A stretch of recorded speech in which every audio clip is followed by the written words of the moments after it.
Olá, bom dia.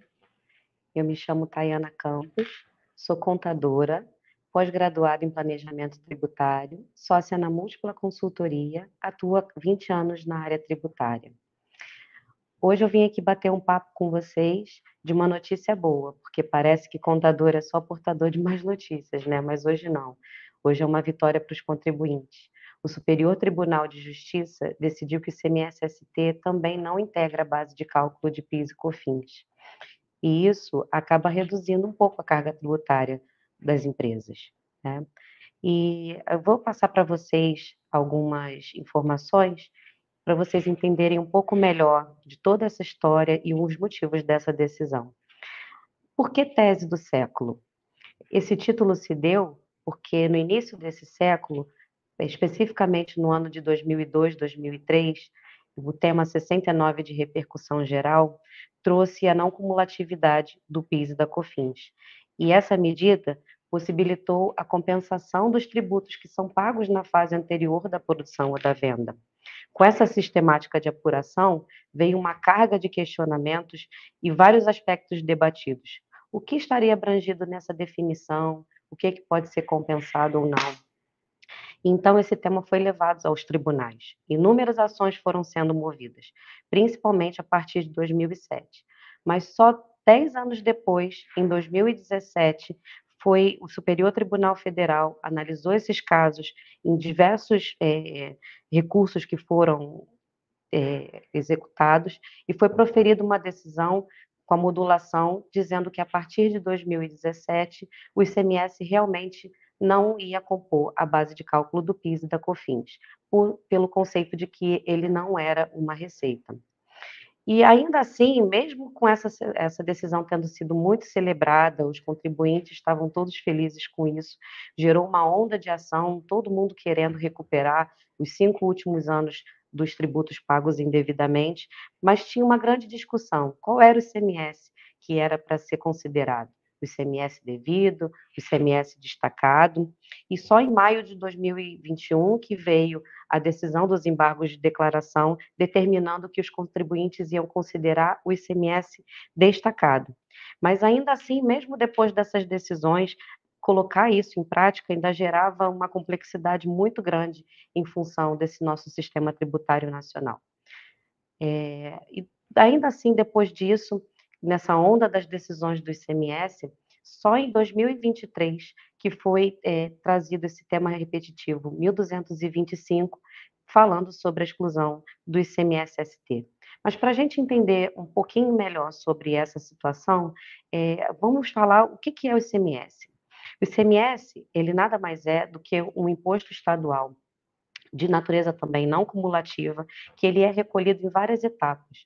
Como vocês podem ver aqui na apresentação, eu tenho várias cadeias da circulação da mercadoria, que é o fabricante, o atacadista, o varejista, o consumidor final, e cada etapa dessa de circulação é feito um recolhimento do ICMS, sendo que eu pago um ICMS na saída do fabricante para o atacadista, depois eu faço um pagamento da saída do atacadista para o varejista e posso recuperar esse créditozinho anterior.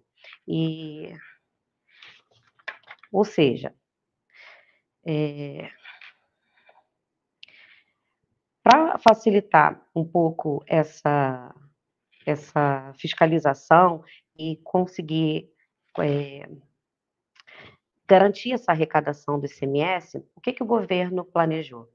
Ele determinou que eu ia determinar um contribuinte substituto para eu poder fazer recolhimento do ICMS só numa fase, de todas essas fases posteriores, para facilitar essa fiscalização. Então, eu elegia um contribuinte substituto, que quem são eles? São os fabricantes, importadores, atacadistas, tem alguns contribuintes também que, por regime especial, ganham essa condição de substituto tributário, e aí eu garanto, numa única ponta, toda a arrecadação dessas fases do ICMS. Ou seja, se eu tenho uma mercadoria sujeita à substituição tributária, significa que o meu ICMS já foi pago aqui no contribuinte substituto. Essas outras cadeias aqui, da venda do fabricante para frente, ela já está toda recolhida de forma antecipada. Então, ele não vai mais destacar o ICMS, porque ele já foi todo recolhido aqui nessa fase inicial, integrando o custo de aquisição.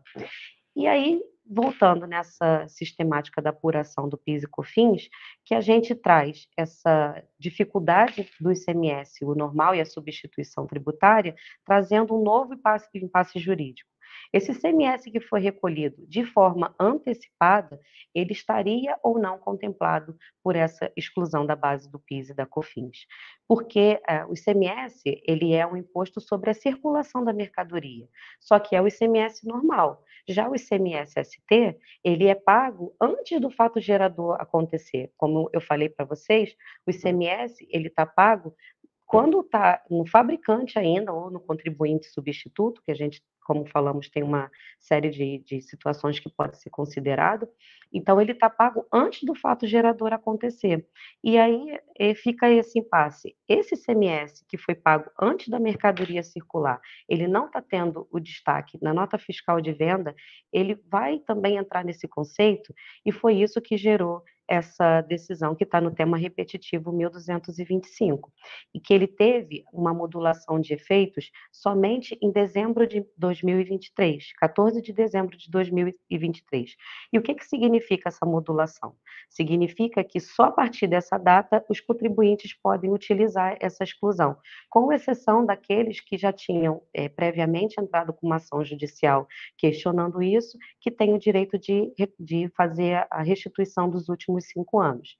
Só que ainda continuaram algumas discussões e o Superior Tribunal ele resolveu retroagir a essa análise e levou o mesmo conceito do tema 69 para esse tema repetitivo 1225, porque é realmente mais coerente. Como que eu vou determinar que o ICMS próprio eu posso recuperar desde 2017 e eu só posso recuperar o ICMS-ST só a partir de 14 de dezembro de 2023? Então, eles resolveram retroagir e dando o mesmo entendimento para ficar mais coerente essa exclusão do ICMS, ok? E então, afinal de contas, o que isso representa para as empresas? A gente vai fazer aqui uma breve análise sobre isso, dizendo o que isso representa, como fazer o cálculo, tem a questão envolvendo a emissão da nota fiscal, e eu vou mostrar para vocês com um pouco mais de detalhe. Vamos colocar aqui um cálculo sobre o impacto da diferença. A grosso modo, um cálculo simples. Vamos dizer que eu tenho uma mercadoria, que eu vou comprar ela por R$ 100.000, está vindo de São Paulo para o Rio de Janeiro, esse ICMS vindo de lá para cá é 12%, então eu teria um ICMS de R$ 12.000 incidente sobre essa compra. A mercadoria sujeita a ST, ele tem uma MVA de 70%, então eu trago uma base de cálculo que ela passa a ser de R$ 170.000. Calculando o ICMS-ST, vamos dizer que ele deu 25.400. E aí a minha nota, que eu antes compraria por R$ 100.000, ele é acrescentado desse valor de 25.400 e o total da minha nota fiscal passa de ser de 125.400. E o que isso faz de diferença para mim, que sou contribuinte substituído, ou seja, eu já comprei essa mercadoria com a ST recolhida lá no contribuinte substituto, que eu comprei direto ela do fabricante. Então, na minha operação, eu vou dar um preço de venda para ela um pouco maior do que o valor que eu paguei da base da ST. Eu estou dando um preço de venda para ela de R$ 200.000. Então, calculando um PIS e COFINS num exemplo aqui do lucro presumido, que eu tenho uma alíquota total de 3,65%, eu teria um PIS e COFINS de R$ 7.300. Sendo que com essa decisão, a gente consegue enxergar que aquele CMS que está pago, já na fase anterior, que foi os 25.400, eu posso excluir desse meu preço de venda, que é de R$ 200.000. Então, o imposto que eu pagaria em cima de uma base de R$ 200.000, eu vou passar a pagar de 174.600. Então, eu deixo de recolher um PIS e COFINS que seria de 7.300 e passo a recolher um PIS e COFINS de 6.372. E isso fica claro, mostrando aqui com um número para vocês, que é uma economia de R$ 927. É uma economia bem expressiva. Isso faz bastante diferença no caixa das empresas, né? E isso ele não era possível antes dessa decisão, porque a gente vai ver um pouquinho mais à frente, na emissão do documento fiscal, esse ICMS ele não aparece, tá? Então, para fazer isso funcionar de uma forma bem clara, uma forma mais objetiva, e também seguindo as determinações legais, que existe uma série de notas técnicas, o manual de emissão de documentos fiscais. Então, para fazer isso funcionar, eu tenho que demonstrar exatamente, rastreando como foi feito esse recolhimento do ICMS. E para isso, a nota técnica 2018-005 ela trouxe os campos específicos, como vocês podem ver aqui nesse quadrinho, é exatamente a tela da nota técnica, dizendo os campos que eu tenho que preencher, que seria a base de cálculo do substituto, qual foi o ICMS recolhido pelo substituto, o ICMS-ST que foi recolhido na fase anterior, que corresponde a essa minha fase posterior.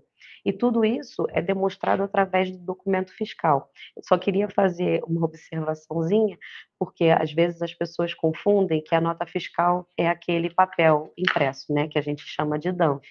Mas o DANF ele só é uma representação física da nota fiscal, mas a nota fiscal mesmo, ela é um arquivo eletrônico no formato XML.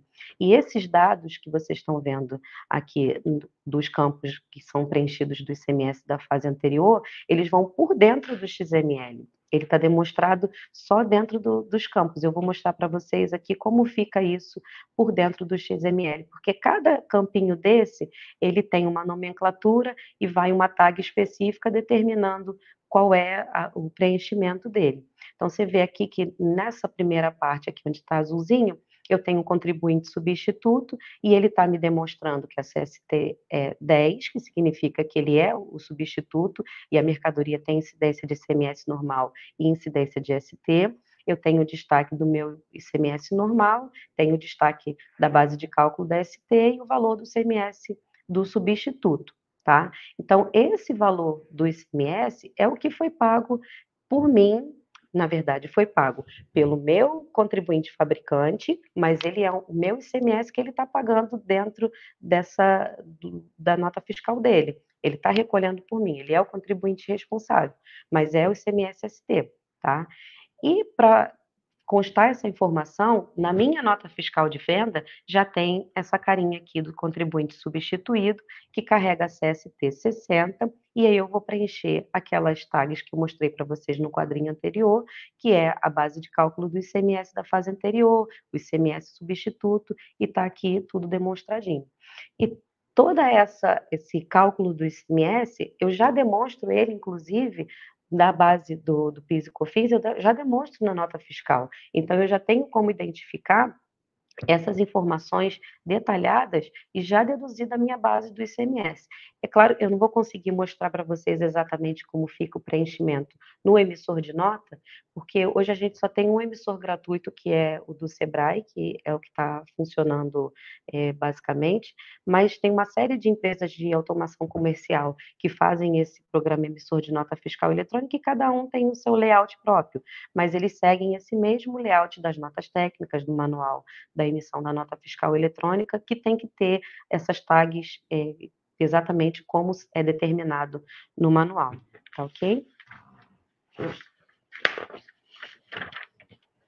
E o que a gente mais vê, infelizmente, é esses campos serem preenchidos de forma indevida. Infelizmente, apesar de serem campos obrigatórios, tem algumas falhazinhas, porque, na verdade, quem é o responsável pelo preenchimento das notas é o contribuinte. Então, se tiver alguma informação incorreta, o campo ele só determina, por exemplo, um campo de valor. Ele determina que tem que ser um campo numérico com a partir de 3 dígitos, pode ser 0,00. Então, infelizmente, o sistema vai deixar passar isso em branco. Por isso que a gente chama sempre atenção de que o preenchimento tem que estar adequado, tem que ser identificado o valor que foi pago na fase anterior e fazer o preenchimento correto já na entrada da mercadoria, determinando qual foi o ICMS que foi pago. E assim a gente consegue fazer esse rastreio e fazer o preenchimento corretamente da nota fiscal, tá ok? É, São bastantes detalhes, né, o sistema tributário nacional é bastante complexo, por isso que é sempre bom a gente estar atualizado com a legislação, procurar, sempre ajuda especializada, e isso a múltipla consultoria consegue ajudar a vocês a ter um entendimento melhor.